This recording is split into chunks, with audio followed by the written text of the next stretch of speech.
Bonjour à tous, merci d'être venus nombreux en ce jour férié pour écouter la conférence de notre invité Peter Westbroek. Je suis très heureuse de le recevoir aujourd'hui. Il s'agit d'un géologue émérite et professeur de géophysiologie à l'université de Leyde. Il fut aussi un temps titulaire de la chaire européenne au Collège de France et surtout connu en France en tant que partisan de l'hypothèse Gaïa dont on va reparler. Il est l'auteur de Terre, des menaces globales à l'espoir planétaire, qu'il est en train de totalement réécrire en partant de la perspective des lois de la thermodynamique. Ça va être l'objet, une partie en tout cas, de la conférence d'aujourd'hui. Et il nous fait l'honneur d'être présent parmi nous avec une conférence préparée spécifiquement pour Cité Philo. Afin de nous présenter l'avancée de ses recherches et le livre qu'il est en train d'écrire, Civilization on the Rocks, qui est donc en cours de rédaction avec sa fille Anna Westbroek et le chercheur en littérature scientifique Bruno Clark. Je ne sais pas si certains d'entre vous souffrent d'éco-anxiété, mais il semble qu'après les épisodes caniculaires de cet été, les incendies et puis ce mois d'octobre d'une douceur presque assassine, nombre d'entre nous s'inquiètent de la signification de ces records en termes de température. Le climat de notre planète est en pleine mutation, en dérèglement complet. Cela fait des décennies que les scientifiques nous en avertissent. Mais là, nous commençons à en mesurer la réalité directement avec nos sens et notre expérience quotidienne. Ce bouleversement peut apparaître comme un véritable maelstrom dont l'accélération inquiétante met en danger bien des espèces vivantes aujourd'hui et fait peser une sérieuse menace sur les générations futures. Pris dans le tourbillon, on peut être pris de sidération et on peut se demander s'il existe des options alternatives à l'engloutissement inexorable et définitif de l'humanité et peut-être de la vie. Existe-t-il seulement un futur pour l'espèce humaine ? Alors, Peter Westbroek, ici présent, pense que l'avenir n'est peut-être pas aussi sombre qu'on pourrait le craindre. Encore faut-il trouver la bonne perspective pour envisager le problème massif auquel on doit faire face. Alors pourtant, nous pourrions nous demander en quoi un géologue pourrait nous être d'un quelconque secours dans l'épreuve que nous apprêtons à vivre. Comment sa discipline pourrait-elle s'accorder avec nos préoccupations et problématiques d'êtres vivants, infimes et vulnérables, alors que le géologue a pour objet la Terre et ses 4,56 milliards d'années. C'est que Peter Westbroek, scientifique infatigable et reconnu par ses pairs, est convaincu que la perspective géologique, ou en tout cas le changement de perspective, peut nous permettre de nous en apprendre beaucoup sur notre Terre, sur les changements qu'elle subit, mais aussi sur l'inscription des êtres vivants en général et de la civilisation humaine en particulier dans l'évolution de la planète. Ces travaux ont d'ailleurs montré l'implication du vivant dans le changement climatique, et ce, bien avant le développement de la culture et l'accélération que celle-ci a induit dans l'évolution globale de la Terre. Dès le départ, il fut enthousiasmé par la proposition de la microbiologiste Lynn Margulis et du climatologue James Lovelock, connue sous l'appellation hypothèse Gaïa. Selon cette hypothèse, pour rappel, ou voilà, pour ceux qui n'auraient pas entendu parler de cette hypothèse qui avait également séduit feu Bruno Latour, qui devait être des nôtres la semaine prochaine, Gaïa, la Terre, ne serait pas de la simple matière, un amoncellement de cailloux, mais elle serait capable, ce serait un système physiologique dynamique, capable de s'auto-réparer sans jamais revenir à un état antérieur, mais au contraire serait capable d'évoluer et de s'organiser depuis des milliards d'années pour favoriser la vie. La Terre serait ainsi une sorte de super-organisme vivant dont nous ferions partie. Un petit peu comme une moisissure peut se développer à la surface d'un fruit. Et comme les autres êtres vivants, Gaïa accumule les changements dans un seul sens, de manière irréversible. Alors c'est cette irréversibilité peut-être qui nous inquiète aujourd'hui à raison.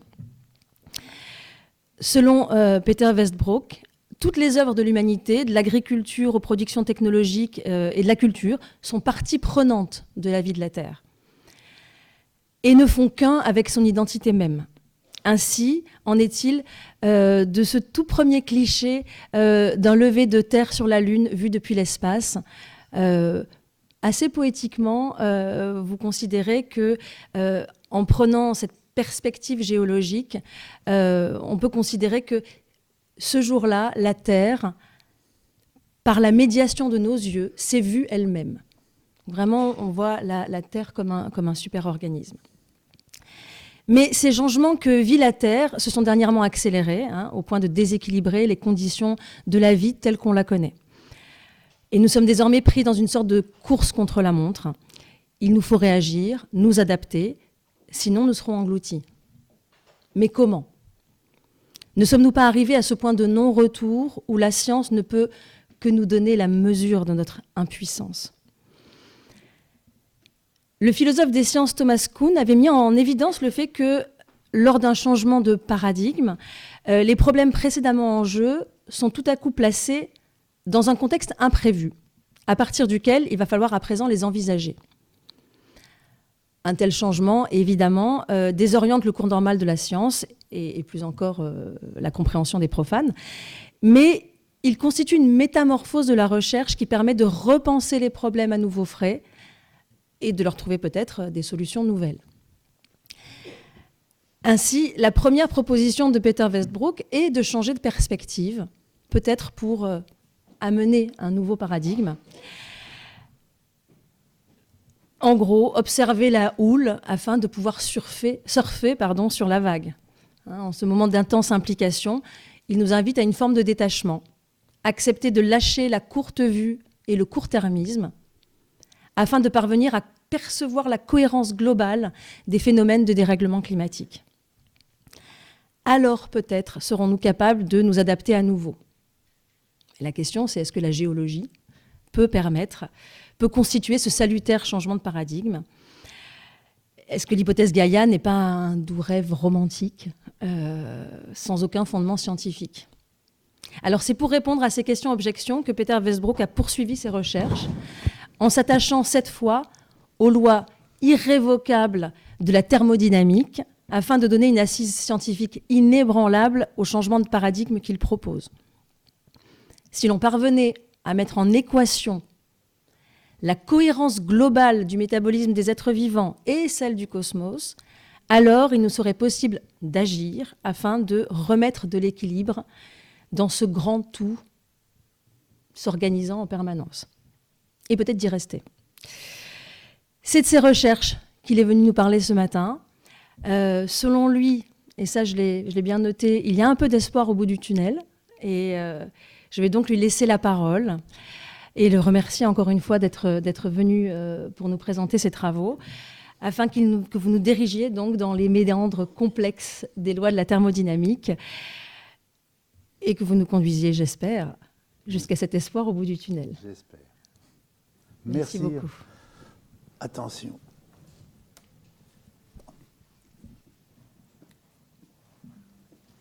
Un grand merci à vous et votre très belle introduction.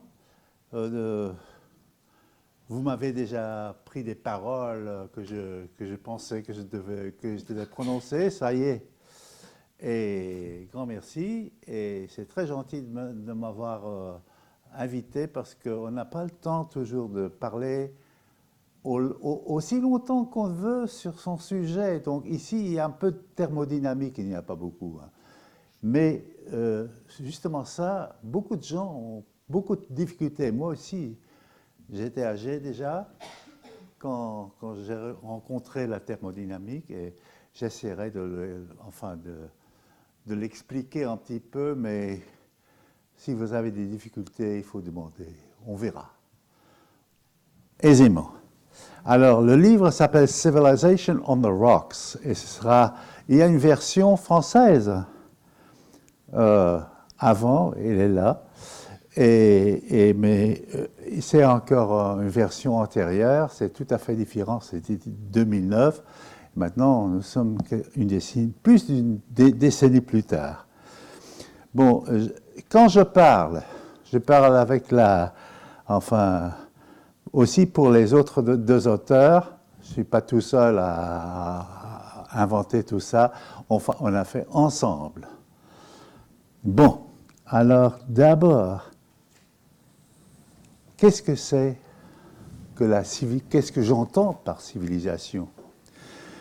Il y avait un sociologue, et j'ai été en contact, pas avec lui personnellement, mais avec ses amis, Norbert Elias, qui vivait en Amsterdam, et qui cherchait un mot pour le développement de l'humanité et tout ce qui, enfin le contexte aussi, mais surtout le développement de l'humanité, mais il voulait rapprocher les sciences divorcées entre les sciences civilisationnelles, que j'appelle maintenant, et naturelles. Parce que c'est tout à fait séparé, ou pas tout à fait, mais en grande partie. Et il a pensé, pour rapprocher ces deux champs, il ne faut pas en termes statiques, comme culture. On l'a, on ne l'a pas. Ben, ça, c'est pas très bien, très scientifique de penser comme ça. Il préférait un mot dynamique.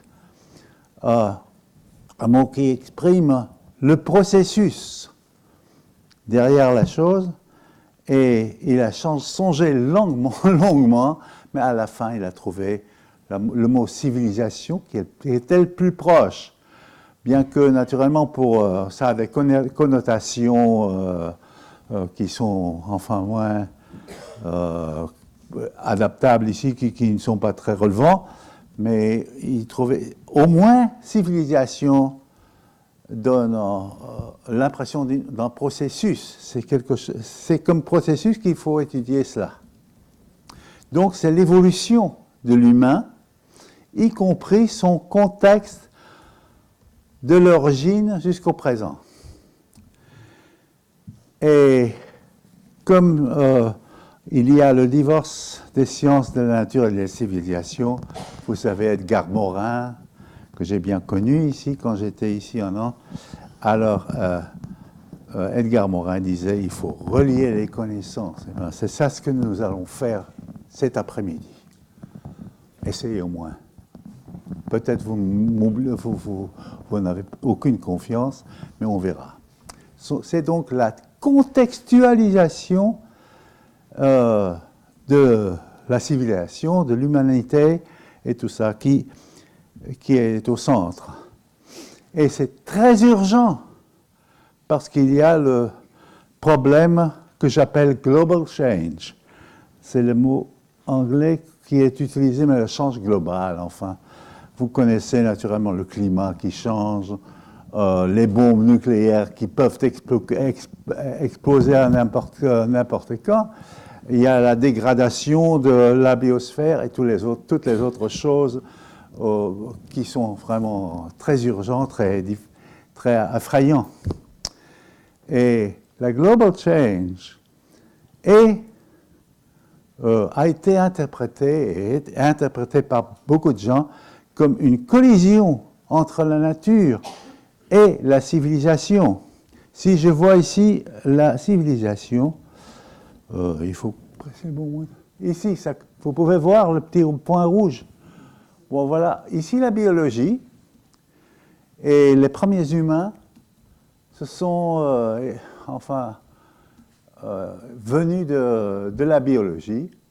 Et puis, parce que le point de référence le plus, c'est le feu qui pouvait, on pense que la découverte de la domination du feu a été le point décisif entre les animaux qui n'ont pas ça et les humains. Donc souvent on le laisse commencer ici. Vous voyez la biologie ici déjà disparaître un petit peu, et là, la civilisation commence. Et ça dure très très très longtemps. Il y a une grande partie là que j'ai enlevée. Et hop, ça va comme ça. C'est très très long, très lent aussi le changement. Et ici, il y a 5000 ans environ, il y a l'émergence de l'agrarianisation. C'est un mot difficile, mais enfin c'est le mot le plus approprié. Et puis il y a l'industrialisation. Et vous voyez que ça commence à petit bout, tout petit, là, au début, puis ça devient global, et ici c'est normal. Il n'y a presque plus de civilisation qui n'a pas inclus l'agrarianisation ici. Et puis il y a une grande explosion à partir de la science, surtout après la guerre mondiale 2. Et ici, la grande... Et ça va comme ça, horizontalement. Et on pense que la civilisation se heurte contre la Terre. Et déjà, il y a une petite réaction ici. On voit les tendances qu'on connaît dans le journal, enfin, à l'énergie alternative, le recyclage et tout ça, on essaie, mais c'est encore dans les régimes industriels en ce moment, et ce n'est pas encore un régime nouveau tout à fait. Mais ici, il y a la Terre. Et ceci a été conçu par un ami à moi, qui était dans le groupe de Norbert Elias, et il voyait ici la Terre comme un anneau qui contourne ça, et alors ces deux entités se heurtent, et c'est entre en collision. Et ça, c'est inutile, parce que jamais on a vu ça, c'est existentiel, parce que nous sommes tous participants, et donc c'est tout à fait très urgent. Mais il faut voir que c'est une vue sociologique des sciences de civilisation. Et c'est anthropocentrique, parce qu'on ne sait rien de la Terre. On dit simplement que c'est un anneau autour, mais on ne sait pas comment elle réagit, comment ça se marche. Donc la science est incapable d'adresser global change, si ça c'est vrai. Donc maintenant, il faut relier les connaissances sous un dénominateur commun. Et c'est ça ce qu'on va faire pour la première fois. Bon. Essayons au moins. Donc il faut, comme l'a dit Mme Laura déjà, il faut de la distanciation. Il faut une distance pour voir tout bien, parce que si on est trop impliqué, et c'est ça le problème des sciences de civilisation selon Norbert Elias, c'est que nous sommes dedans et on a peur de tout. Et voilà, c'est pour ça que les sciences de civilisation ne peuvent pas progresser de la même façon que les sciences de la nature, parce que s'il y a une grande catastrophe dans le passé, par exemple un météorite qui tombe sur Terre ou une étoile qui explose ou n'importe quoi, on s'en fout. Et c'est ça justement qui nous permet de le comprendre. Ici, dans le sens.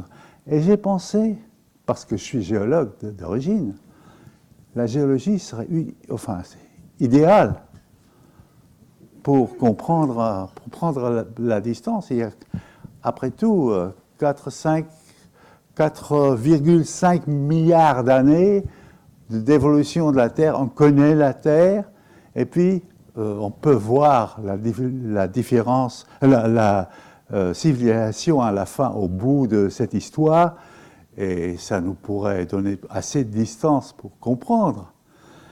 On l'a essayé pendant beaucoup d'années, et ce livre-là en français, déjà est encore une trace de cette évolution dans notre pensée. Enfin, comment ça marche-t-il?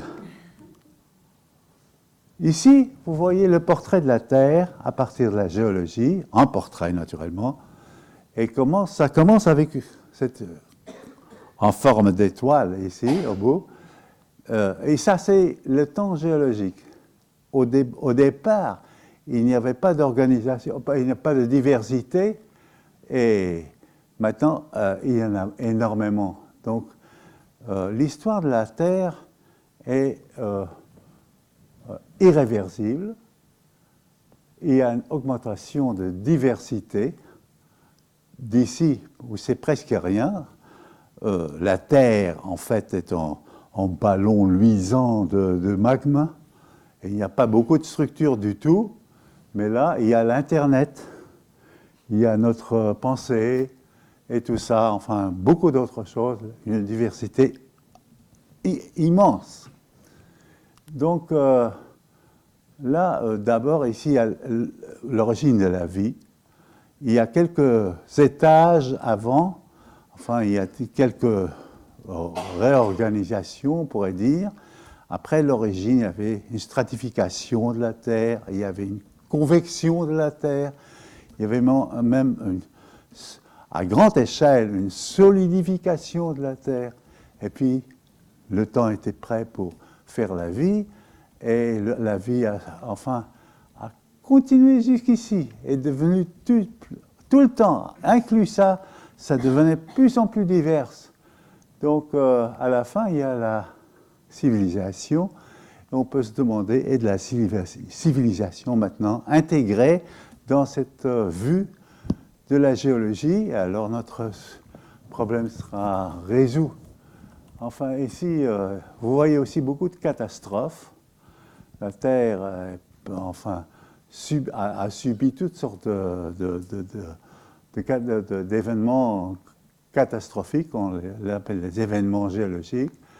Et à partir de ça, la Terre, c'est, d'une manière ou d'autre, c'est toujours répandu et devenu plus actif avec une sélection d'organismes nouveaux. À chaque événement donne cette idée. Et puis, il y a un grand changement, un grand événement à la civilisation. Donc, il y a ce ressort du système. Ça se détruit et puis ça revient et plus fort qu'avant. C'est ça la géologie. Maintenant, regardons, il y a aussi quelques points négatifs pour la géologie. Par exemple, ici, la même histoire que l'autre, la même figure, mais ça a été bricolé ensemble. Donc, il y a des études sur ceci, sur l'autre processus, par exemple, le tectonique des plaques, qui déjà relie beaucoup, mais pas tout, hein. Alors, il y a la biologie, toutes sortes de phénomènes, et c'est pas très bien intégré. Et cette méthode ne permet pas d'intégrer tout à fait, parce que c'est bottom-up. Ça commence par des études éparses, et maintenant, c'est pas très intégrant. Donc, l'histoire de la Terre, quoi qu'il paraît ici tout à fait simple, c'est incohérent. Et surtout, la civilisation, ici, au bout, est disjointe. Disjointe parce que il y a la séparation entre les sciences. Et ce n'est pas très bien intégré. Donc, on peut conclure, et nous avons conclu à la fin que la perspective géologique est enfin intégrante et insuffisante pour vraiment comprendre le lien entre la nature et la civilisation. Il y a un problème? Ah C'est la nervosité, vous savez. J'ai peu la trouille pour le français. Alors, on continue. Hop. Donc, on a pensé, on on est issu via Gaïa et tout ça, mais enfin, c'est la thermodynamique qui donne beaucoup meilleure vue. Et la thermodynamique donne une perspective cosmique. Donc on va encore au-delà de la Terre, le détour est immense, on va au cosmos. Mais c'est très universel, c'est applicable à tout.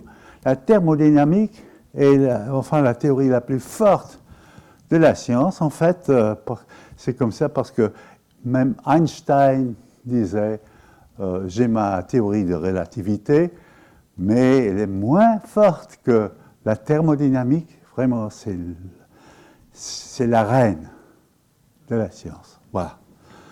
Donc, on est en bon ensemble. La thermodynamique est capable de faire l'autre chose que la science normale, parce que beaucoup de nos lois physiques, enfin presque tous, sont sur des processus réversibles. Et l'irréversibilité, c'est seulement la thermodynamique qui donne accès. Donc ça relie les connaissances, ça explique l'irréversibilité des processus, ça contextualise et ça explique en termes d'organisation et d'évolution ce que nous avons perçu d'abord comme simple développement. Ça donne de la continuité. Et maintenant, regardons le résultat.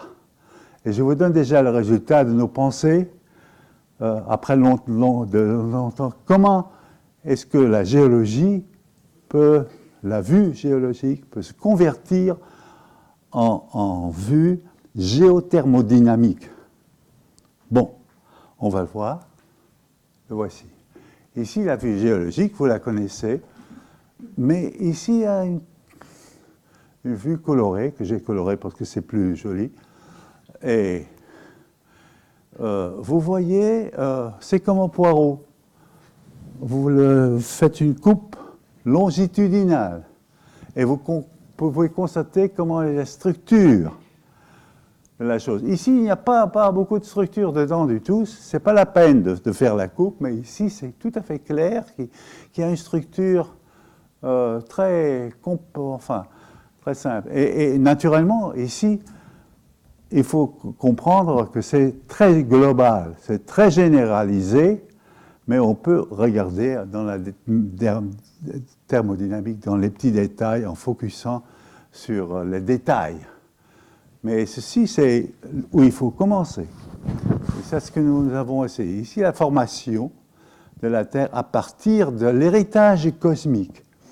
Et donc, il y avait déjà beaucoup qui étaient disponibles il y a 4,5, 6, 7 milliards d'années, parce que le cosmos est beaucoup plus ancien, est beaucoup plus ancien, et il y avait par exemple déjà l'espace, le temps, le système périodique, chimique, enfin tout cela était disponible. Et à partir de cela, c'est à partir de cela que la Terre a pu originer. Maintenant, vous voyez qu'ici, la formation, il se forme en planète qui, comme j'ai dit, était en ballon rouge et très, très chaude. Et puis, c'est déjà une organisation, parce que la différence, je dois le dire d'abord, naturellement, ici, il y a développement. Là, il y a évolution. Là, ce qui est diversité, maintenant, est interprété ou visible comme organisation. La Terre est une planète organisée, avec de auto-organisation. Il n'y a pas un Dieu qui est enfin au bout, à l'extérieur, un transcendant qui fabrique tout. Ça se fait par soi-même. Et ça, c'est la thermodynamique qui l'explique. Les événements qu'on avait ici deviennent des métamorphoses. La Terre se change tout à fait son organisation de temps en temps. Et vous le trouvez, par exemple, ici, il y a une formation de couches, la stratification, ici en beige, là. Et après cela, il vient une convection, un régime de convection qui sera après, et il y en a plus. Enfin, tous ces événements sont vraiment des réorganisations de tout le dynamisme de la Terre, et ils sont incompréhensibles du point de vue thermodynamique qu'on verra bientôt. Oh. Ici, il y a l'origine de la vie, et la vie, au début, ce sont des bactéries, c'est venu d'une seule bactérie, et qui a déployé, et puis ça est devenu très important. Puis il y a ici un événement qui était l'origine d'oxygène dans l'atmosphère et après cela dans l'océan, et ça a coupé parce que l'oxygène est un toxique, extrêmement toxique. Les organismes devaient disparaître, aller dans le fond de la mer et dans les sédiments. Et puis ici, il y a un grossissement d'organismes, y compris ceux qui se sont adaptés à l'oxygène. Il y a Snowball Earth, toute la Terre était couverte de glace, donc glaciation immense. Ici, il y a un événement très dramatique de permo-triassique, et ici, il y a la transition à la civilisation qu'on va regarder plus tard. Est-ce que vous me comprenez encore? Il y a quelqu'un qui a des problèmes? Bon. Qu'est-ce que la thermodynamique? On a suggéré, on commence par une tasse de thé que je prépare et j'entre dans le salon et je le mets sur la table. Bon, c'est ça l'expérience. Ce qui se passe, on ne va pas boire le thé, hein. Il y a un gradient d'énergie. La tasse de thé est très chaude, mais à côté, il y a le salon, il est très froid. Donc il y a un gradient, il y a une structure. J'ai entré une structure thermodynamique, et on considère comme un élément d'ordre. Donc ici, il y a de l'ordre qui... Et après quelque temps, la tasse de thé se refroidit, et jusqu'à ce qu'il y ait un équilibre entre le salon et la tasse de thé. Bon, c'est pas... Vous connaissez ce phénomène. Donc, l'ordre disparaît et se convertit en désordre, ou ce qu'on appelle avec un mot scientifique, entropie. Est-ce qu'il y a quelqu'un qui ne connaît jamais l'entropie? Vous êtes tous... vous connaissez ce mot? C'est un petit peu comme le désordre. Mais ce n'est pas tout à fait, parce qu'on peut le mathématiser. Et c'est pour ça que c'est très bien. Enfin, je l'appellerai entropie, mais c'est le désordre. Et ce qui se passe avec la tasse de thé, c'est que le désordre, ou l'entropie, s'accroît, devient plus important, et l'ordre est perdu. Donc il y a une transition de chaleur en froideur qui est accompagnée en disparition de l'ordre, et c'est cette disparition de l'ordre ou de croissance de l'entropie qui vraiment permet le processus de se dérouler. Et c'est irréversible, parce que vous le savez bien, on attend quelque temps, vous pouvez attendre toute votre vie, et spontanément, la chaleur ne reviendra à la tasse, mais la tasse ne deviendra plus jamais chaude, mais elle reste en équilibre avec l'environnement. Donc on a contextualisé la tasse de thé. Et c'est universel, parce que ça s'applique non seulement à la tasse de thé, aux tasses de thé. ça ne s'applique pas justement au TAC, mais c'est partout. Vous opérez selon la même manière. Et le cosmos fait la même chose. Tout est, enfin, il y a toujours ces règles aucun processus peut s'effectuer sans production de désordre. Et à la fin, la cosmique, tout le cosmos a tendance à devenir un désordre total. La Terre, tout gradient de chaleur, enfin tout, la matière même sera transformée en énergie, en fluide d'énergie continue. Il n'y aura pas de structure. C'est enfin la tendance. Je ne sais pas si le cosmos, peut-être dans 500 milliards d'années, va y arriver, et je m'en fous un petit peu. Voilà. Mais c'est la tendance qui est universelle. Et ça, c'est la thermodynamique. Que nous, et tout, ici, ce que vous voulez, la civilisation a besoin de jeter au dehors, de répandre. Répandre. Bon. De répandre sa chaleur, son énergie. Et j'espère que ça... On va faire le prochain ici.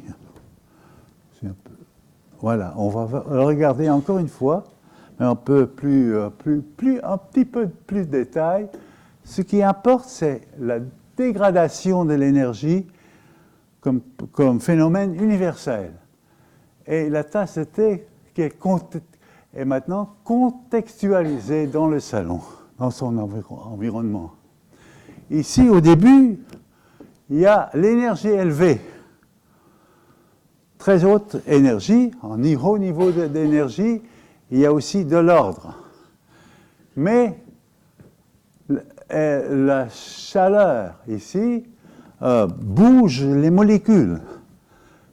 Plus de chaleur, plus ça bouge. Et les molécules se heurtent et ça fait des mouvements tout le temps comme ça, mais quand ça se refroidit, les molécules deviennent plus paresseuses et ne bougent pas tellement vite et l'énergie se dégrade. Donc il y a la même quantité d'énergie qu'avant. Ça, c'est une loi de la thermodynamique. Ce n'est pas la quantité d'énergie qui change, mais c'est la qualité. Donc il y a une dégradation de la diffusion. Et la diffusion, l'énergie ici fait beaucoup de travail. Et ce travail, on l'appelle la diffusion. Et la diffusion perd son énergie parce qu'à la fin, ici la tasse de thé, parce qu'à la fin, cette énergie est transformée en radiation, comme dans un radiateur. Et radiation, l'énergie est dégradée complètement, et c'est l'énergie dégradée qui produit de l'entropie. Parce que là, il y a l'énorme espace pour les molécules de bouger. Donc l'entropie est maintenant maximalisée. Il y a une perte d'ordre. Et le processus, comme je l'ai dit, est irréversible. Et ça s'effectue de la manière la plus efficace possible. C'est en règle. Si c'est plus long, ça ne marche pas, c'est le plus vite, le plus efficace. C'est ça ce qui se réalise. Mais il faut encore répondre à d'autres possibilités, parce qu'il faut le thé quand même. Donc l'organisation dépend, enfin l'organisation, l'efficacité dépend aussi du substrat, du thé qui est chaud. Donc il faut du thé qui fait ça, et alors, oui, on peut on peut laisser cette énergie dégrader. Et comme ça, la tasse de thé contribue à la tendance générale dans le cosmos, mais un tout petit peu. Bon. Si vous avez compris, maintenant, on va au cosmos et la Terre. Regardez la Terre comme tasse de thé et le cosmos comme votre salon. Et voilà, vous l'avez ensemble, contextualisé. Et le même arrive sur la Terre parce que c'est universel. La Terre émet sa radiation, c'est son énergie dégradée, qu'elle ne peut plus utiliser pour faire du travail intérieur, et alors la chaleur est émise. Vous savez qu'en même temps, il y a le Soleil qui produit de l'énergie, ajoute de l'énergie, donc la Terre reste sous pression, et aussi à l'intérieur, il y a une source d'énergie très importante, comme on le verra. Mais ça, c'est l'idée un peu la tasse de thé, mais dans le contexte cosmique. Et voilà ce qui se passe. Ici, il y a énergie élevée, comme dans la tasse de thé, mais qui est toujours, il y a l'apport tout le temps de la chaleur interne de la Terre à l'intérieur, sous nos pieds, et la chaleur d'environ 5000 à 6000 degrés, donc c'est le même que la surface du Soleil, au-dessus de nous. Et puis cette chaleur fait son travail quand ça bouge vers l'extérieur, et c'est ça ce qui motive la Terre pour faire ces choses. Et il y a en dessus la radiation, le bain solaire d'énergie. Et ici, donc, il y a un niveau d'énergie qui est très élevé et qui peut durer pendant des milliards d'années. Ça ne peut pas se régler très facilement, mais il y a toujours du travail qu'on fait. Ici, on fait d'abord la diffusion de la chaleur, de l'énergie suffisée. C'est comme dans la tasse de thé. Ça change en énergie dégradante et la Terre a tendance de se refroidir à l'extérieur. Nous n'avons pas ici une température de 5000 degrés. Et puis, la chaleur, comme nous l'avons vu, est radiée à l'extérieur vers le cosmos. Et c'est une énergie dégradée. Ici, ça peut en faire encore du travail, mais là, le travail, ça ne peut plus rien offrir à la Terre. Le même, d'ailleurs, passe pour le Soleil, parce qu'il y a pour la fusion des éléments dans le cœur du Soleil, produit à des températures de millions de degrés, mais la surface de la Terre doit émettre les énergies qui ne sont plus utiles pour le Soleil. C'est le dégât, c'est gaspillé, et elle le jette dans le cosmos. Et ça, c'est ce qui tient la chose debout. Et la chaleur gaspillée pour le Soleil est utile pour nous. C'est comme des...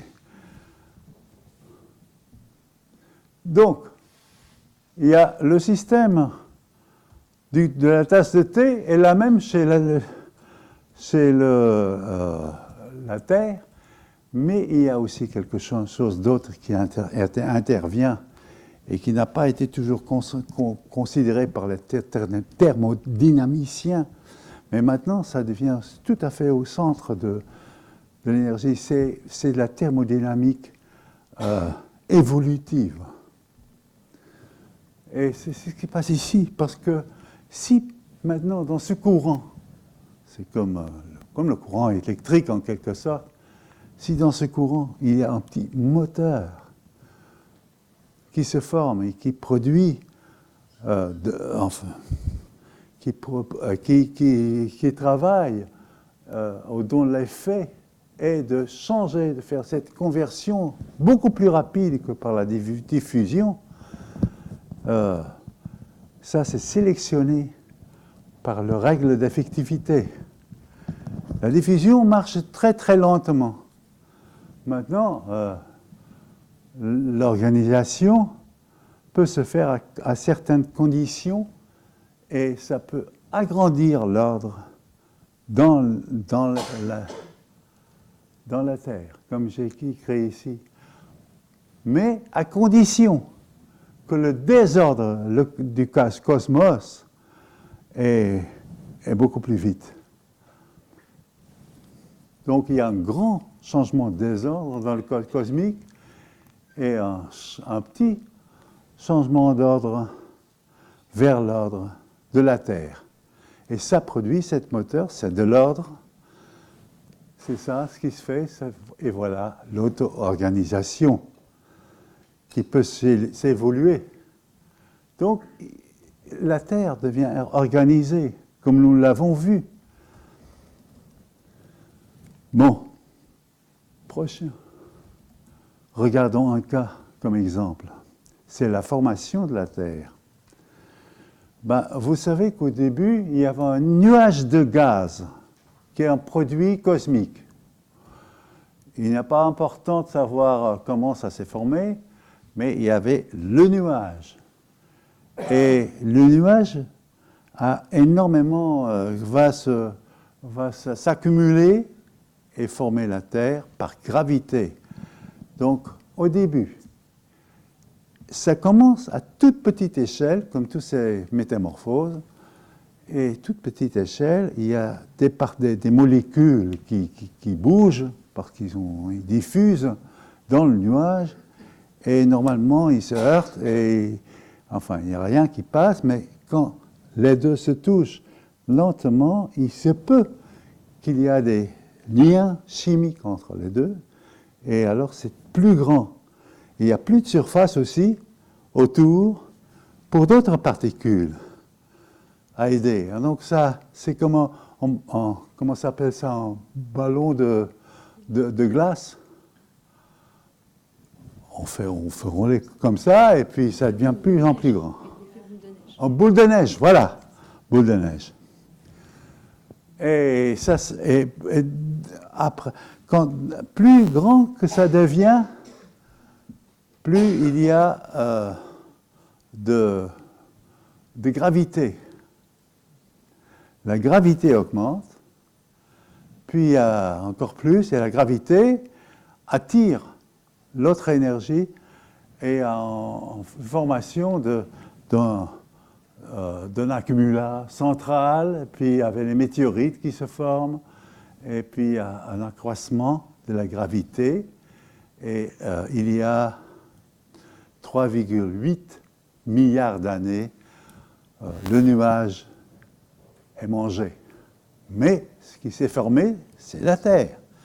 Et ça, c'est une formation d'ordre, et c'est la Terre, enfin, selon la thermodynamique. Mais dans cette planète, la gravité est devenue si grande que toute matière est retenue dans la Terre. Ça fait partie, elle ne peut plus sortir. Donc il y a on marche encore avec la même matière qu'au début, mais ça a été recyclé tout le temps. Et enfin, il y a toutes sortes de choses, d'organisations qui s'en occupent. Maintenant, on va voir la même chose, mais ici, c'est à partir de la matière, maintenant, à partir de l'énergie. Dans le nuage, il y avait une énorme masse d'énergie, enfin, potentielle, comme on appelle. Ça n'a pas encore été effectué. Il y a des transitions à l'énergie kinétique qui simplement le bouger, enfin, le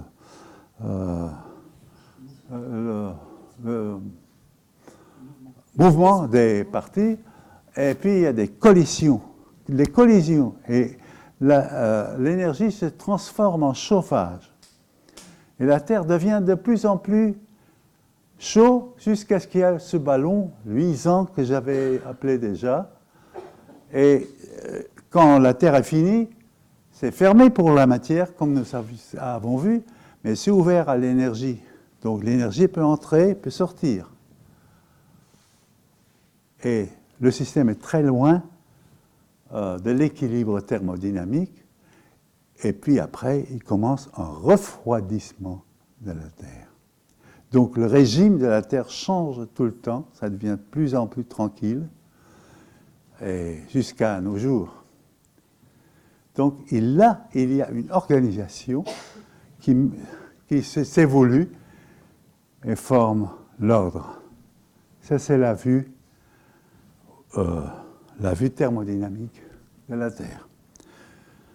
Maintenant, on peut regarder ici, voilà, aux quantités d'entropie, donc de désordre. Et ici, il y a le nuage gazeux, à ce côté-là, il y a la Terre. Donc, maintenant, il y a la formation de la Terre, comme nous l'avons vu. Et ici, on met à la verticale l'entropie. Combien d'entropie s'est formée? Et puis, il faut regarder l'histoire des conditions. Ici, il faut regarder aux positions possibles qu'occupent les molécules dans la Terre. Quand il y a un nuage, ça peut bouger beaucoup, il y a beaucoup de positions. Et l'entropie est très grande. Et puis, quand tout est ensemble dans ce petit ballon, les positions sont beaucoup moindres. Donc, il y a une dégradation, enfin, il y a moins d'entropie à partir de cet aspect des positions, ici, à B, dans la Terre, que dans le nuage. Puis, il y a le chaleur, la caléfaction du système. Ici, il y a des vitesses régulières, ça va comme ça dans le nuage, mais ça devient, comme j'ai dit, beaucoup plus chaud, donc les molécules bougent beaucoup et occupent plus de place. Il n'y a plus de place parce qu'ils poussent les autres molécules et toute la Terre va grandir un tout petit peu et les vitesses sont à cause de ça, ici, plus grandes que là-bas. Les vitesses du point de vue chaleur. La chaleur ici est médiocre, là elle est très grande. Donc ici il y a plus d'entropie. Mais en même temps que ça s'effectue, il y a la radiation à l'extérieur et ça fait aussi, c'est de l'entropie dans le cosmos. Donc si A est plus petit que B plus C, A est ici, et B et C, et c'est le cas ici, apparemment. Enfin, pour la thermodynamique, c'est OK. Il y a plus d'entropie après l'événement. Et si A est plus grand que B, il y a une formation d'ordre, mais locale. Pour le cosmos, il y a, ce désordre qui est toujours, qui est important, mais pour la Terre, il y a un local, un peu d'ordre. Et de la même façon, les étoiles vont briller, les galaxies vont se former en spirale et tout cela, et aussi des réactions dans un test tube. Qu'est-ce que c'est en français? Tube AEC. Un tube AEC. Ah, peut-être tube AEC. Bon, alors les réactions peuvent avoir place ou non. C'est à cause de la thermodynamique. Donc ça, c'est permis par la thermodynamique. Et c'est probable. Bon. Maintenant, je fais un petit saut parce que on a formé la Terre, mais après ça, il y avait encore quelques changements importants.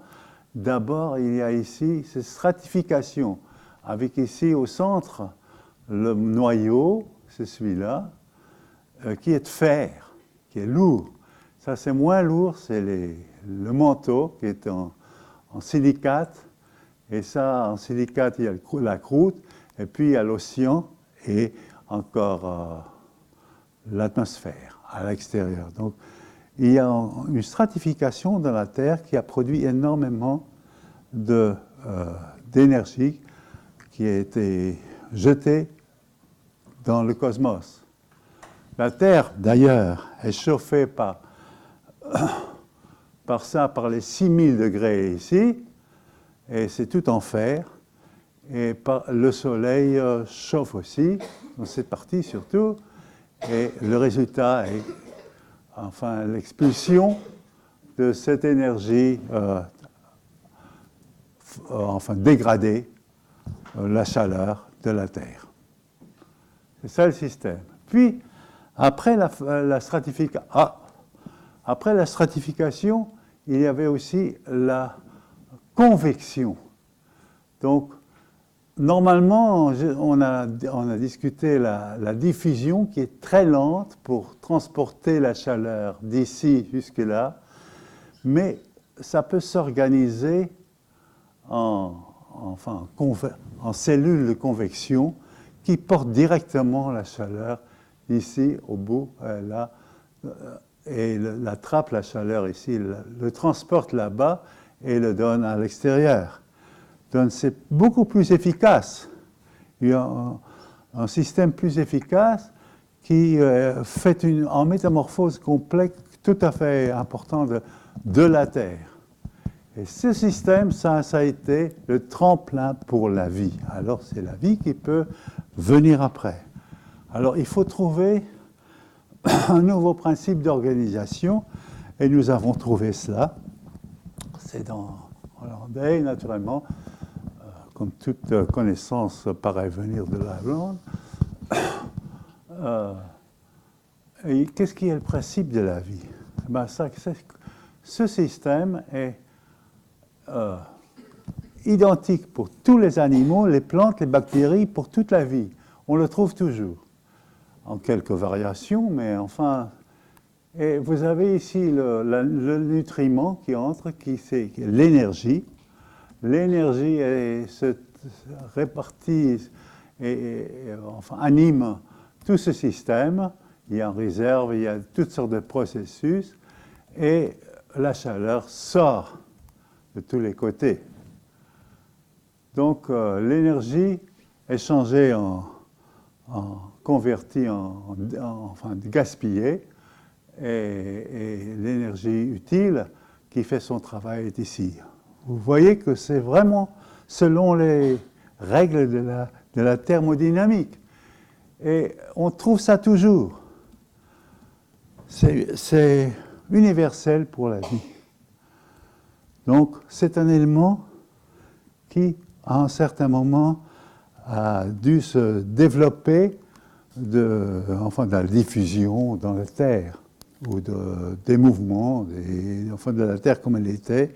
Et en effet, en quelques endroits, on trouve qu'il y avait c'est un peu hypothétique encore, des sources hydrodynamiques dans la Terre, dont il y avait toujours beaucoup, qui peuvent produire des changements d'énergie qui sont justement capables, en quantité au moins, pour comment faire commencer l'eau. Donc, en général, on trouve toujours des variations qui sont des configurations nouvelles qui se trouvent tout le temps dans la diffusion. Les molécules bougent comme fou et tout le temps, il y a énormément de configurations et subitement, il y a un qui est très important pour la prochaine métamorphose.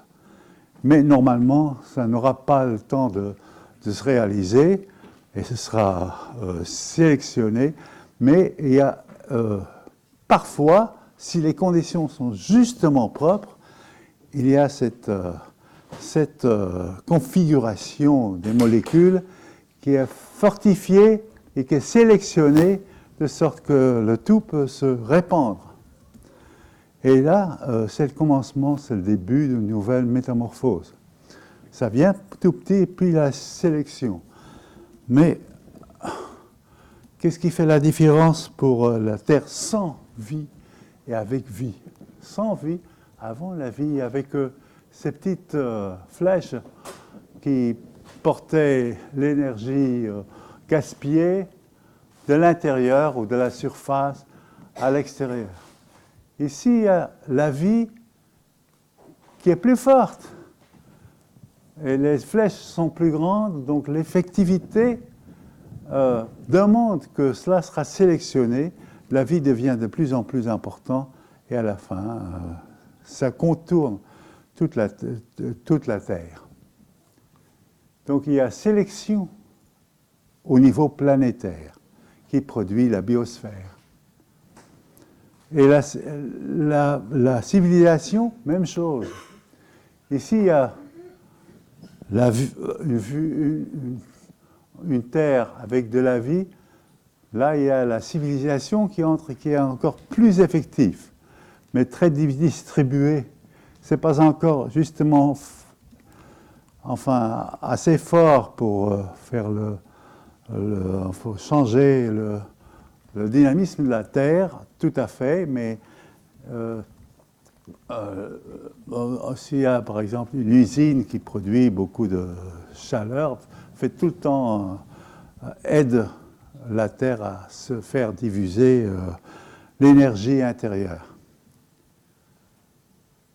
Donc, ce qu'il faut pour la civilisation, c'est que vraiment une configuration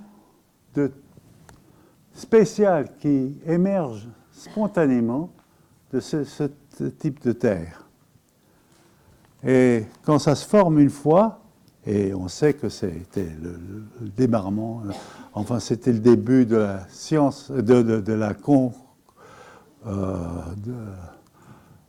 la civilisation, c'est la formation domination du feu à toute petite échelle, et c'était très bien à l'état local. Ça devenait tout le temps plus grand, et maintenant, ça commence à être trop grand pour la Terre pour porter. Ça détruit sa propre infrastructure. Le principe pour la civilisation, ici, ça je l'ai appris dans néerlandais ou encore, je m'excuse, qui s'appelait Pannenkoek. C'était un marxiste et un astronome au début du siècle passé. Et il disait que les animaux ont des outils qui sont vraiment des organes. Nos organes sont attachés au corps, mais les outils, on peut les déposer ailleurs, ils sont échangeables. Et pour faire des outils, il faut penser. Ça stimule la pensée. Parce qu'il faut le rechercher, il faut les mettre ensemble, les outils. Enfin, ça stimule la pensée abstraite. Et là, quand on a une bonne idée, on peut faire l'outil, mais aussi il faut le communiquer à ses amis pour faire un outil. Enfin, ces trois facultés, on les trouve aussi chez les animaux. Les outils, la pensée, la communication, mais ils ne sont pas très bien intégrés. Voilà l'intégration chez l'homme. Ah, attention. Ici, les outils, la pensée et la communication, c'est un trio qui est intégré et c'est un long chemin d'ici jusque-là. Mais à la fin, ça produit l'humanité comme nous le faisons et c'est un mécanisme qui est non biologique. Donc, plus ça change, plus ça devient différent. Et au cours de ce processus, l'homme est émergé Et c'est un changement fondamental de l'organisation. Bon, c'est non biologique. Et ça, beaucoup de monde ne comprend pas. Maintenant, on va récapituler un petit peu. Il y a 3. Vous êtes fatigué? Non? Moi, je suis un peu fatigué. Il y a ici la formation d'énergie gaspillée par le système Terre. Et voilà, ici, c'est le temps. Mais pas régulièrement, on s'en fout. Et ici, il y a un système en métamorphose qui a déjà évolué avant, mais qui maintenant est en un steady state.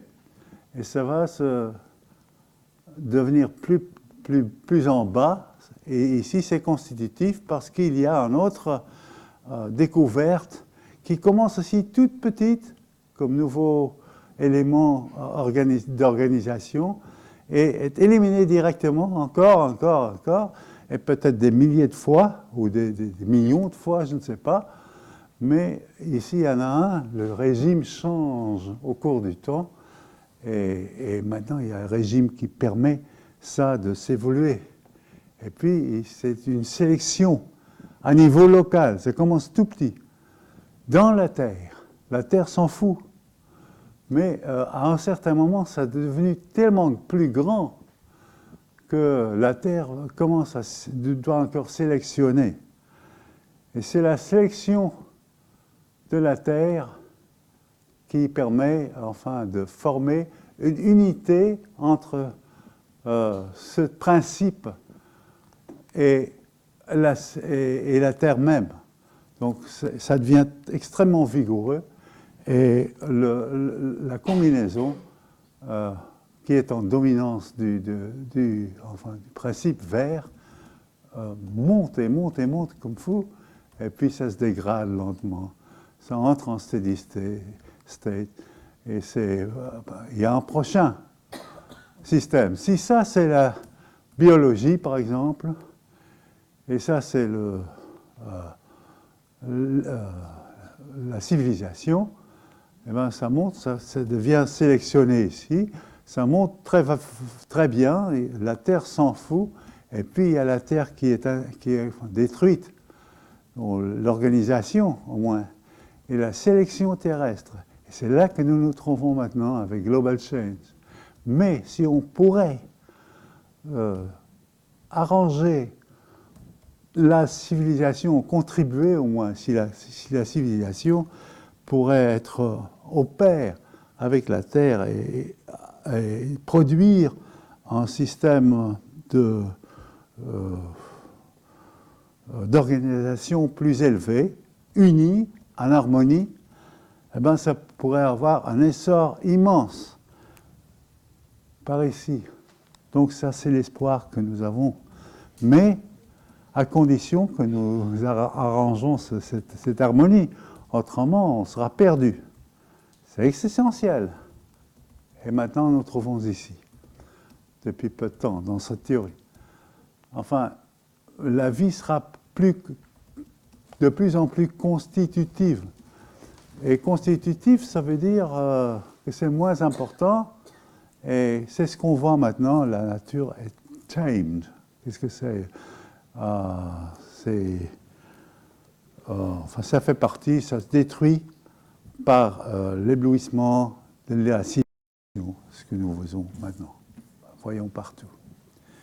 Est-ce que vous avez encore le temps? On peut continuer, hein? C'est pas plus très longtemps, il y a encore 2 ou 3. Donc, il y a la loi de thermodynamique évolutionnaire qui est l'auto-organisation et permet l'auto-organisation et l'évolution de la Terre, les étoiles, les galaxies, mais aussi les choses dans la petite test tube. Et c'est un nouveau principe d'organisation émerge tout le temps à toute petite échelle à partir du désordre ou de l'entropie de l'organisation antérieure. Et c'est mis en vigueur par sélection naturelle. Ben, ici, il y a variation au début et sélection naturelle. Donc, vous voyez ici un genre de loi répandue, enfin plus important, plus englobant que le darwinisme, qui dit variation et sélection. C'est le Darwin appliqué dans la cosmologie et dans la Terre et tout. C'est général. Bon, regardons maintenant, pour finir, une fois encore, à cette reconstruction très simple de l'évolution de la Terre, mais on regarde à la civilisation comme elle est maintenant. Donc il faut regarder d'en haut sur cette surface. C'est une surface découpée, mais il faut regarder sur la surface. Et enfin, il y a quelques interprétations possibles. Par exemple, ici, il y a l'interprétation qu'on a vue dans la première figure. C'est ici la vue des sciences civilisationnelles. Donc, pour ici, il y a l'esclavage, il y a ici l'agrarianisation, l'industrie, tout ça. Puis ici, la Terre, comme un anneau autour, et un gros trou noir dans le milieu. Et ça, c'est tout à fait anthropocentrique, c'est la vue des sciences culturelles ou civilisationnelles. Donc, dans cette vue, la civilisation est une création humaine, man at the helm, c'est en américain, voilà, qui est déracinée. Ici, la plupart des géologues pensent que la civilisation est simplement une aberration biologique, donc sévère. Mais ici, c'est notre vue. Il n'y a pas d'anneau autour, mais c'est la Terre. La civilisation est l'état c'est l'organisation de la Terre maintenant, ou un peu plus tard. Une configuration de la Terre. Et les sciences, maintenant, sont reliées. Bon, c'est la géothermodynamique. Conclusion. Il y a la menace immédiate de global change, qui est un Armageddon, comme le dit Bob Bryden, un Armageddon inédit. La science est incapable de comprendre la civilisation, la science comme elle est maintenant, ne comprend pas global change. Nous proposons donc un nouveau paradigme scientifique et conceptuel qui est la géothermodynamique et comprend la Terre comme une entité auto-organisante et évolutive. Et la civilisation est la dernière métamorphose. Donc ici, il y a un concept, un modèle, plus qu'un modèle conceptuel de la Terre, de la civilisation. Je n'ai pas mis des numéros, pas de nombre, on ne sait pas encore mathématiser, mais ça, c'est urgent qu'on le fasse maintenant. Maintenant, on sait ce qu'on doit mesurer pour vraiment donner corps à notre petit modèle. Et alors, pour les détails, on peut zoom in. Vous savez ce que c'est? Comme détails comme global change. Merci.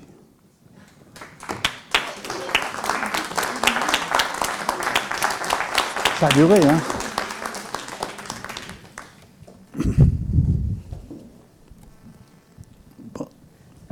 Est-ce qu'on prend une petite pause maintenant? Vous voulez prendre une petite pause? Est-ce que ça ne vous embête pas qu'on prenne 5 minutes de pause pour que M. Westbrook ait le temps de se remettre de cet effort d'explication qui est quand même c'était assez complexe. On peut continuer, mais c'est moins cohérent. Vous me donnez un peu de temps, ça. Et ça vous donnera peut-être l'occasion de peaufiner vos questions.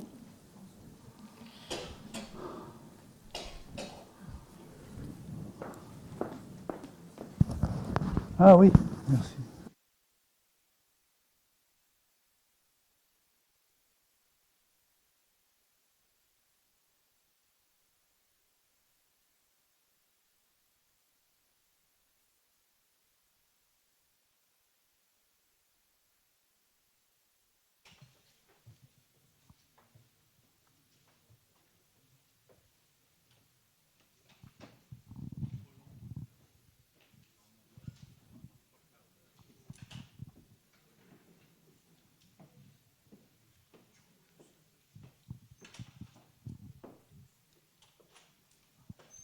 Et donc du coup, quand on commence comme ça, le micro, en général,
Oui, bien sûr. Donc on va reprendre avec les questions, si vous en avez. écoutez, moi je vais me permettre une question puisque je vois qu'il n'y en a pas. Je me posais la question pour la Terre. En philosophie, on entend beaucoup parler de conscience phénoménale, qui seraient des petits agrégats de conscience qui s'ajoutent les unes aux autres. Est-ce qu'on peut comparer ça avec cette vision de la Terre? Donc, il y a beaucoup on a parlé beaucoup de conscience, d'une terre conscience. Et par exemple, on pourrait dire, il y a la fameuse photo de la Terre à partir de la Lune. Enfin, vous ne connaissez pas cette photo-là? Une sorte de levée de terre. Earthrise. Oui, un lever de terre. Levé de terre, c'est ça. Vous connaissez? Eh bien, on dit, c'est pas c'est pas seulement l'homme qui a vu la Terre pour la première fois à partir de la Lune, mais aussi c'est la Terre qui a vu l'homme et suivre soi-même pour la première fois. C'est la perspective de la Terre. Et là, il y aurait une certaine conscience. Et on pourrait dire que c'est un flux de conscience. La Terre est consciente. Je ne sais pas. Je laisse à votre choix, là. Si vous voulez une Terre pleine d'intelligence et tout ça, oui, c'est possible. Et c'est un contenu, c'est une partie de la Terre, le fait en fait, et c'est pas encore intégré, la connaissance. Seulement maintenant, on voit avec la thermodynamique, on peut intégrer les différentes sciences, en principe. Donc oui, la conscience est accrue de la Terre, si vous voulez. Mais je ne peux pas, c'est pas apodictique c'est un peu, je le trouve un petit peu mou, la science molle. Il faut attention parce que les scientifiques se fâchent. il faut être un petit peu prudent là, avec ça, parce qu'on ne veut pas avoir les scientifiques contre cette idée. Il faut faire trouver sa sympathie, et qu'ils peuvent aussi faire ces modélisations géothermodynamiques. Ça vous convient, ça? Oui. Bon, merci. Alors, moi, j'aurais une question aussi. Oui. Présenter le développement de la Terre aujourd'hui, civilisation incluse, Oui. comme une nouvelle forme, une nouvelle organisation qu'elle a trouvée irréversible. Est-ce que ça ne présente pas un risque dans ce qui est de notre comportement sur cette Terre, le risque qu'on ne cherche finalement pas tellement à ralentir notre effet, qu'on se dise, bon, de toute manière, la Terre fonctionne comme ça, elle va intégrer, etc. Et du coup, est-ce que ça ne comporte pas le risque de courir à la catastrophe? Parce que nous soyons en partie, j'ai bien compris que la nature était à l'origine, ou la Terre était à l'origine de la civilisation, mais nous sommes aussi partie prenante de cette civilisation. Absolument. Ça ne signifie pas, si j'ai bien compris ce que vous nous expliquez, ça ne signifie pas que la civilisation ou la forme de la Terre comme elle est aujourd'hui dépendent de nous. On peut disparaître. Oui, on sans peut que ça change disparaître, grand-chose. mais on peut faire des choses quand même. On est apparemment des réacteurs dans le système. On peut effectuer des choses, mais pas comme individu beaucoup. On est des réacteurs fonctionnels ou antifonctionnels. Et là, à mon avis, c'est la vue du monde que nous avons qui nous prépare pour ça, qui nous dit ce qu'il faut faire. Et là, il y a par exemple ce qui fait partie de la vue du monde que nous avons maintenant, c'est le modèle de gagner sa vie. Comment ça s'appelle ça? Économique. Ça nous force à être vraiment à grandir tout le temps. Et c'est dominant maintenant. Et on essaie naturellement d'aller aussi loin que possible dans le capitalisme, mais je crois que c'est vraiment ça prend fin. Il faut une vision du monde nouveau, mais on ne connaît pas encore précisément. Et peut-être on peut ici donner quelques éléments de réflexion pour ce que ce soit être. Est-ce que vous comprenez cela? Oui. Donc, je crois que c'est un moteur, cette théorie, une moteur pour produire une vision du monde inédite, qui n'existait pas encore. Et par exemple, le nationalisme me paraît pas très conformant avec un monde en péril. Il faut vraiment travailler tous ensemble, autrement, si on va se jeter des bombes atomiques, c'est vraiment un peu contre-productif, me paraît-il. Donc, les contradictions nationales, ça n'aide pas, me paraît-il.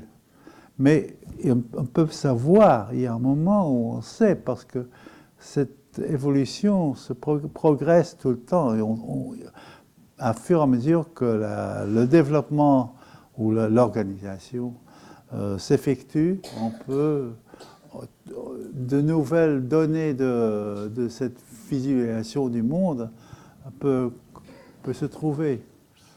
Donc en fait, c'est réalisé aussi. Vous nous invitez à un nouveau paradigme scientifique pour provoquer un nouveau paradigme aussi sociopolitique. C'est seulement. Ce qui risque de prendre du temps. Ça prend du temps. Parce que ça, c'est complexe. J'ai l'impression que le monde scientifique maintenant, est plus avec que l'Internet, il y a des idées qui réfléchissent et c'est fait très vite. Donc on ne sait pas si ça doit durer si longtemps. S'il y a des masses, des gens reconnaissent que c'est idiot de continuer sur le pas qu'on a déjà fait, on peut changer des choses très facilement. Et puis, d'une vision du monde jusqu'à la pratique, ça peut être très rapide aussi. Ça dépend naturellement de toutes les forces qui sont contre et tout cela. Enfin, mais il faut trouver une harmonie entre la Terre et la civilisation. Et il y a une sélection, là. Il y a des choses qui vraiment seront coupées. Peut-être nous tous. Toute la civilisation peut être coupée. Oui, c'est ça le risque. Oui. C'est le qui risque. nous inquiète. Une autre question dans la salle. Bonjour et merci pour votre exposé. En thermodynamique, comme vous nous l'avez expliqué, la tendance, c'est vers l'entropie maximale, le désordre maximal. Mais il y a une chose qu'il faut aussi expliquer, c'est le démon de Maxwell. Le démon de Maxwell. Le démon de Maxwell, oui. C'est-à-dire qu'en fait, ce qui peut quand même, parce que vous disiez que c'était irréversible, l'entropie maximale, mais ce qui peut faire régresser l'entropie, c'est l'information. C'est l'information qui permet de passer d'un état d'entropie maximale à un état d'entropie diminué. Dans ce que vous nous avez expliqué, finalement, à chaque modification, ce qui va jouer, c'est l'information. Est-ce que vous pouvez nous donner à chaque étape quel est le type d'information? C'est pas mon spécialisme, mais j'ai lu là-dessus, et il y a le démon de Maxwell qui dit enfin, c'est un démon qui s'est mis au milieu et peut choisir, celui peut passer, cette molécule peut passer ou non, enfin, qui peut choisir comme ça, et enfin, laisser les choses aller dans un autre sens que la thermodynamique prédit. N'est-ce pas? C'est ça le problème. Et ça a été avancé par Maxwell. Je crois qu'il était écossais, je crois, et dans le 19e siècle, quelque part. Mais est-ce que les productions justement de la science, c'est pas justement une injection d'informations? Non, c'est une expérience de pensée. D'accord. Et c'est très important dans la science. Et enfin, oui. Ce que j'ai conclu, que c'était pas possible. Mais c'est très difficile pour moi de reproduire ce raisonnement-là. Mais enfin, on disait que c'était quand même la thermodynamique à la fin qui gagnait toujours. Mais j'ai plus la preuve maintenant, malheureusement. C'est une très bonne question, mais malheureusement. Pardon.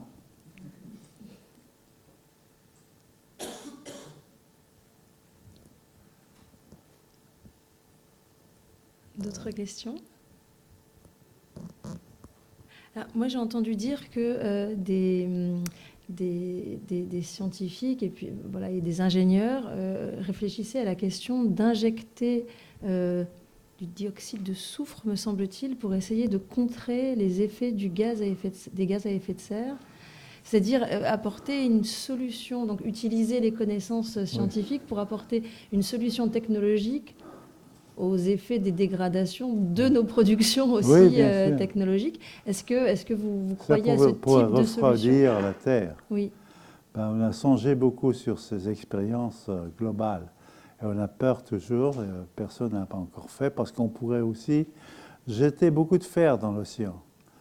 Et le fer sera oxydé, enfin, de fer réduit, et pourrait faire éblouir des algues. Enfin, il y a des répercussions extrêmement importantes, et les algues pourraient tomber sur le fond de l'océan et prendre le CO2 en bas. On peut aussi toutes sortes d'expériences globales ont été proposées, mais n'ont pas encore effectuées. Et probablement, il y a toutes sortes d'effets qu'on ne peut pas prévoir. Et on ne sait pas ce qu'on fait vraiment. Hein. C'est ça, on a beaucoup de peur pour appliquer ces grandes inventions dans le système Terre, parce que c'est quand même un système sensible. Aussi. Mais je ne sais pas ce qui va se passer, mais il faut être prudent. Ça, c'est la réponse de la communauté scientifique. La question, c'est est-ce qu'on a le temps d'être prudent? Oui, il y a quelques-uns qui veulent tout directement arranger tout, et puis on a peur. On a la trouille. Bon. Est-ce que quelqu'un veut encore intervenir ou bien... Voilà. Oui. Est-ce que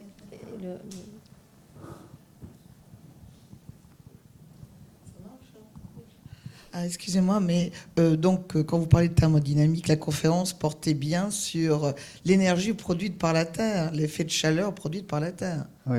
C'est bien ça, couplé à la civilisation et les conséquences que cela entraînait. Oui. Merci. Et c'est arrivé il y a longtemps, il y avait 10 fois plus de CO2 dans la Terre que maintenant, mais il n'y avait pas des humains qui étaient, qui étaient très sensibles à ces températures parce qu'ils sont localisés et la nature elle-même peut, enfin la biologie peut se retirer, se transformer, faire toutes sortes de choses. Une liberté que nous n'avons guère. Et c'est ça un petit peu le problème, je crois. Merci pour votre intervention. Vous évoquiez au début qu'il y avait peut-être une lumière au bout du tunnel. Il faut parler lentement et doucement pour moi. Il était évoqué au début qu'il y avait la lumière au bout du tunnel. Oui. Et je ne vois pas encore où est la lumière. Est-ce qu'elle est dans la compréhension du mécanisme global pour pouvoir éventuellement intervenir dessus? Non, c'est ce que j'ai raconté dans mon histoire. Je vais vous montrer. C'est...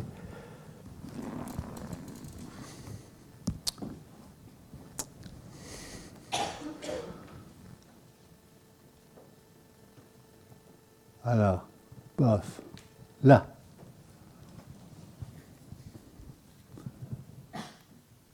C'est là qu'il y a Global Change. Et ça continue ici. Après la sélection, il y a un essor immense, ici prévu, comme possibilité du système Terre qui va se développer dans ce sens de civilisation. Ça commence ici par rien. Ça sort de l'entropie. L'entropie produit toutes sortes de configurations, puis ça s'effectue ici, c'est reconnu comme par le système local, par les forces locales, et ça fait une sélection qui continue, et ça continue à devenir plus en plus important. C'est l'humanité, enfin c'est les civilisations. Ici, à le moment des global change. Et si nous sortons bien, hop, en haut, ça c'est l'espoir. Moi, ça me donne de l'espoir. Si on est assez sensible et sensé pour réagir et pour se conformer à la Terre, il y a des possibilités gigantesques selon ce système. Et ça, c'est effectué pour la vie, maintes fois même, je crois, que ça entre en vraie dominance. Ce sera un monde différent. Est-ce que vous êtes d'accord? Non, mais ça suit logiquement. On comprend la logique théorique. Oui. Ah oui, on ne sait pas comment faire, parce que ça doit s'organiser. C'est l'auto-organisation. On va devoir le constater. Ben oui, on a une chance. Il y a de la lumière au bout du tunnel. C'est juste que je ne vais pas prédire que tout va bien, il n'y a pas de problème, ça. Mais il y a des possibilités. Et là, il faut réfléchir. Moi, ce qui me pose un petit peu souci... Oh, pardon. Oui, non, je voulais juste rebondir pour savoir un petit peu ce schéma qui continue à monter après le Global Change. C'est dans le cas où l'humanité change de comportement ou de toute façon la Terre... S'unit avec la Terre. Le dynamisme de la Terre et la civilisation se renforcent l'un à l'autre. Mais est-ce qu'il y a deux possibilités si on continue tel que le monde fonctionne maintenant, ou si on modifie, est-ce qu'il y aurait une inflexion de la courbe Ah ou ben, comment il y ça se aura une passe? sélection, phase de sélection.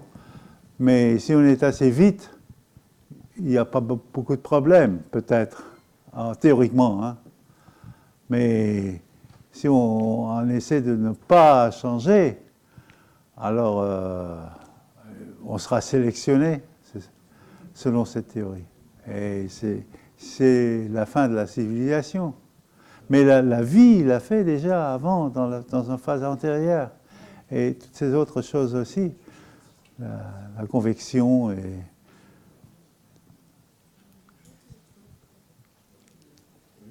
Pour en revenir à la thermodynamique, si on considère que le dérèglement climatique, finalement, c'est une augmentation de l'entropie, c'est-à-dire qu'on va vers Oui. un désordre plus grand. Oui. Ce qui peut réduire, finalement, cette entropie qui augmente, c'est, comme on a dit tout à l'heure, l'information. L'information, ça peut être justement ce que dit le mot information, c'est-à-dire que la prise de conscience par une plus grande partie de l'humanité Oui. de toute cette problématique. Et donc, on peut considérer que l'information en tant que telle peut nous faire aller dans la partie supérieure de la courbe bleue. Oui, oui, absolument, je crois. Et là, il y a... moi, je vis longtemps déjà, mais je me rappelle que dans le passé, quand j'étais jeune, juste après la guerre mondiale, seconde guerre, quand j'étais jeune, j'avais 8 ans, et j'avais un oncle qui avait un job d'ingénieur d'une grande usine pétrochimique, et ça puait. On ne peut pas savoir, c'était terrible, et on aimait la puanteur. C'est délicieux parce que c'est le progrès.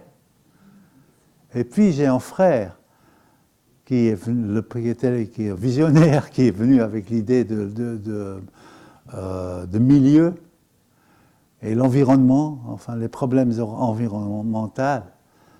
Et c'était déjà, enfin, c'était... il était ridiculisé. Personne ne parlait de ça. C'est pas très longtemps, enfin, mon âge. Enfin, du point de vue géologique, c'est une transformation immense d'informations qui a eu lieu. Il faut réaliser ça, que maintenant on parle de chauffement. Au début, le chauffement de la Terre, c'était ridiculisé par l'industrie, par exemple. Et tout le monde disait ça, c'est une invention idiote de quelques... Maintenant, tout le monde en parle, on prend très au sérieux. Il y a une évolution dans la pensée. Il ne faut pas s'en méfier. Et c'est ça ce que je veux dire, oui, justement. Il se peut bien, c'est possible, parce que j'ai parlé de la grande transition avec une sélection terrestre et tout ça.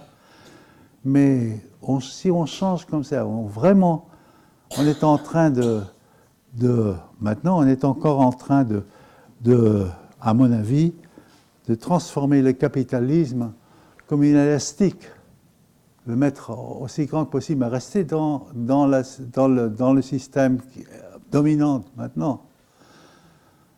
Mais il se peut bien que quand on continue à faire ça, le recyclage et toutes ces choses, ces initiatives, tout d'un coup on se trouve à l'autre côté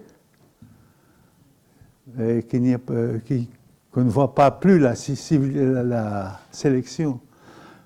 Nous sommes munis de conscience que les animaux, la biologie n'avaient pas. Ils ont survécu. Peut-être on peut aussi. Peut-être on n'a plus de chance même. Il y a eu beaucoup de ces moments de sélection terrestre dans le passé géologique. Ben, c'est un petit peu d'espoir. Pas beaucoup. Il faut y travailler beaucoup. Il faut les jeunes qui disent, moi, nous allons faire de bons modèles. thermodynamiques qui sont vraiment réalistes. Bien, alors, dans l'attente d'un véritable changement de paradigme sociopolitique, je vous remercie beaucoup. Alors, d'abord, Peter Westbrook, pour votre conférence et votre patience et vos efforts pour venir nous expliquer tout ça. Merci. Et applaudissements pour vous. Hein. Merci Voilà. à tous et n'hésitez pas à compulser le programme. Il y a encore plein de belles choses intéressantes dans Cité Philo. Merci beaucoup, au revoir.